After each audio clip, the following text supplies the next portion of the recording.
ဆက်မပြတ်ရှုမှတ်တော့အထူးတရားစခန်းမဲ့စတင်ပြီဖြစ်ပါတယ်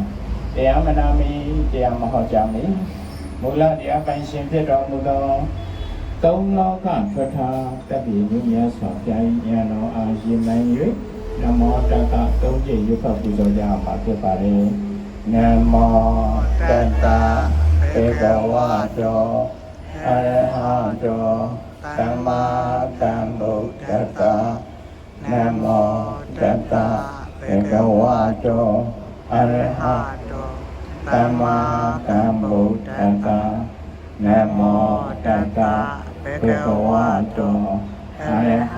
တောသမ္မာသမ္ဗုဒ္ဓတ္တ